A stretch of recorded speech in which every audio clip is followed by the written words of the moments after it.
조선 후기 전라도 남원 인근의 작은 마을에 춘향이라는 이름의 기생이 살고 있었습니다.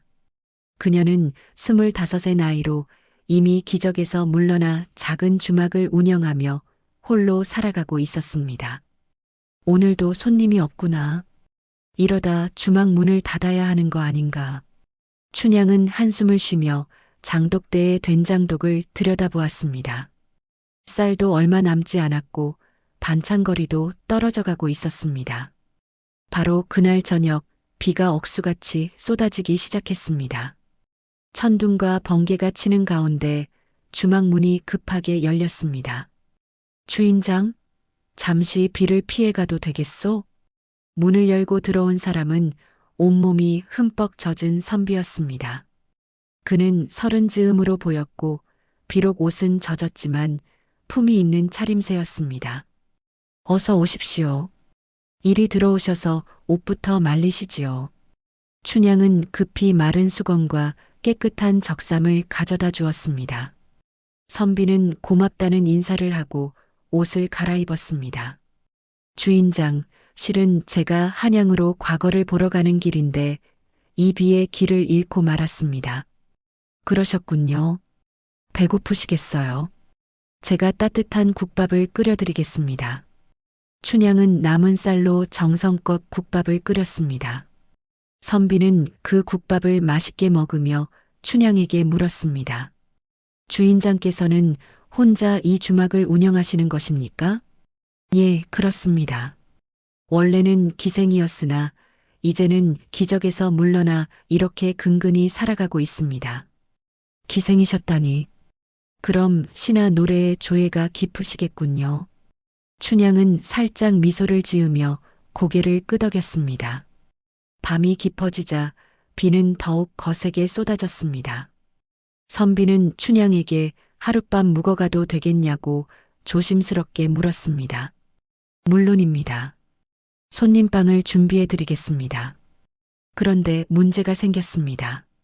빗물이 지붕의 구멍을 통해 손님방으로 새어들기 시작한 것입니다. 아이고, 이를 어쩌나. 지붕이 낡아서 비가 새는데 다른 방은 짐으로 가득 차 있어서 춘향은 난처한 표정을 지었습니다. 괜찮습니다. 제가 마루에서 자도 됩니다. 아니, 그럴 수는 없습니다. 선비님께서 과거를 보러 가시는데 어찌 마루에서 주무시게 할 수 있겠습니까? 춘향은 잠시 고민하다가 결심한 듯 말했습니다. 제 방에서 주무십시오. 저는 부엌에서 자겠습니다. 아니, 그건 더욱 안 됩니다. 주인장께서 제 때문에 불편을 겪으실 수는 없습니다. 두 사람이 실랑이를 벌이는 사이 갑자기 천둥 소리가 크게 울려 퍼졌습니다. 춘향이 깜짝 놀라 비명을 지르며 선비의 팔을 붙잡았습니다. 죄송합니다. 제가 천둥 소리를 무서워해서. 괜찮습니다. 누구나 무서워하는 것이 있는 법입니다. 선비는 부드러운 목소리로 춘향을 안심시켰습니다. 그리고 제안을 했습니다. 이러시죠. 방에 병풍을 치고 한쪽은 제가, 한쪽은 주인장께서 주무시는 것이 어떻겠습니까? 밤새 천둥이 칠 텐데 주인장께서 혼자 부엌에서 주무시기는 어려울 것 같습니다. 춘향은 잠시 망설이다가 고개를 끄덕였습니다. 두 사람은 방 한가운데 병풍을 치고 각자의 자리에서 잠을 청했습니다. 하지만 춘향은 쉽게 잠들지 못했습니다. 천둥 소리도 무서웠지만 낯선 남자와 한 방에 있다는 사실이 마음을 불편하게 했습니다. 주인장, 아직 주무시지 못하셨습니까? 병풍 너머로 선비의 목소리가 들려왔습니다. 예. 천둥 소리가 너무 커서요. 그렇다면 제가 이야기를 들려드리겠습니다. 이야기를 들으면 마음이 편안해질 것입니다. 선비는 부드러운 목소리로 옛날 이야기를 들려주기 시작했습니다. 춘향은 그 이야기를 들으며 조금씩 마음이 편안해졌습니다. 선비님, 이야기 솜씨가 참 좋으십니다. 혹시 글을 쓰시는 분이십니까? 허허, 그저 책 읽기를 좋아할 뿐입니다. 그런데 주인장께서는 어찌하여 기생을 그만두셨습니까? 춘향은 잠시 침묵하다가 입을 열었습니다. 한 양반을 사랑했습니다. 그분은 저에게 평생을 함께하자고 약속했지요. 하지만 그분의 가문에서 반대했고 결국 그분은 다른 여인과 혼인을 했습니다. 그것 참 안타까운 일이군요. 이제는 다 지난 일입니다. 그 후로 저는 기생생활을 정리하고 이렇게 주막을 열었습니다. 비록 가난하지만 자유롭게 살고 있습니다. 선비는 춘향의 이야기를 조용히 들어주었습니다. 그리고 자신의 이야기도 들려주었습니다. 저도 사실은 혼인을 했었습니다. 하지만 아내가 아이를 낳다가 세상을 떠났습니다. 그 후로 저는 과거 공부에만 매진하고 있습니다. 그러셨군요. 선비님도 아픈 과거가 있으시네요. 밤이 깊어지자 천둥 소리도 잦아들고 두 사람은 서로의 이야기를 나누며 마음을 열어갔습니다. 다음 날 아침 비가 그치고 맑은 하늘이 펼쳐졌습니다. 선비는 떠날 채비를 하며 춘향에게 감사의 인사를 전했습니다. 주인장 덕분에 좋은 하룻밤을 보냈습니다. 이 은혜를 잊지 않겠습니다. 선비는 품속에서 은자 몇 냥을 꺼내 춘향에게 건넸습니다. 이건 너무 많습니다. 저는 그저 국밥 한 그릇과 잠자리를 내어드렸을 뿐인데요. 아닙니다. 주인장께서는 제게 마음의 평안을 주셨습니다. 그것은 돈으로 살 수 없는 귀한 것입니다. 선비는 미소를 지으며 말했습니다. 그리고 과거에 급제하면 다시 찾아뵙겠습니다. 그때는 주인장께 제대로 된 보답을 드리겠습니다. 춘향은 선비를 배웅하며 손을 흔들었습니다. 선비의 뒷모습을 바라보며 춘향은 생각했습니다. 참 좋은 분이셨어. 다시 만날 수 있을까? 그런데 바로 그날 오후 마을에 좋지 않은 소문이 퍼지기 시작했습니다. 어젯밤에 춘향의 주막에 남자가 묵었다더라. 뭐, 과부도 아니고 기생 출신이 남자를 들였다고? 틀림없이 수상한 일이 있었을 거야. 소문은 삽시간에 마을 전체로 퍼져나갔습니다. 마을의 유지인 박진사가 이 소문을 듣고 관하로 달려갔습니다. 사또, 큰일입니다. 춘향이라는 기생 출신 여자가 주막에서 남자를 끌어들여 음란한 짓을 했습니다. 사또는 눈살을 찌푸렸습니다. 확실한 증거가 있소? 마을 사람들이 모두 목격했습니다. 어젯밤 비가 오는데 선비 하나가 주막으로 들어갔고 아침에 나왔다고 합니다. 사또는 춘향을 관하로 불러들였습니다. 춘향, 내가 어젯밤 남자를 주막에 들였다는 것이 사실이냐? 예, 사또. 사실입니다. 하지만 춘향이 말을 잇기도 전에 박진사가 소리쳤습니다. 보십시오, 사또. 저 여자가 죄를 인정했습니다. 조용히 하시오. 춘향, 계속 말해보거라. 어젯밤 비가 심하게 내려서 길을 잃은 선비께서 주막으로 피신하셨습니다. 저는 그저 잠자리를 내어드렸을 뿐입니다. 잠자리를 내어주었다? 그럼 한방에서 잤다는 말이냐? 박진사가 비웃으며 말했습니다. 사또, 지붕에서 비가 새어 손님방을 쓸 수 없었습니다. 그래서 제 방에 병풍을 치고 각자 잠을 잤습니다. 병풍 하나 사이에 두고 그걸 누가 믿겠느냐? 박진사의 말에 구경꾼들도 웅성거리기 시작했습니다. 바로 그때 관아문이 열리며 한 사람이 들어왔습니다. 다름 아닌 어젯밤의 그 선비였습니다. 잠깐, 저는 어젯밤 그 주막에 묵었던 사람입니다. 모두가 놀라 선비를 바라보았습니다. 선비는 사또 앞으로 나아가 정중히 절을 했습니다. 사또, 소인은 이철수라고 합니다. 한양으로 과거를 보러 가던 중 어젯밤 비를 만나 춘향의 주막에 묵었습니다. 그래서 그곳에서 무슨 일이 있었소? 아무 일도 없었습니다. 춘향은 저에게 따뜻한 국밥을 주고 깨끗한 잠자리를 내어주었을 뿐입니다. 하지만 한방에서 잤다는 것은 사실이지 않소?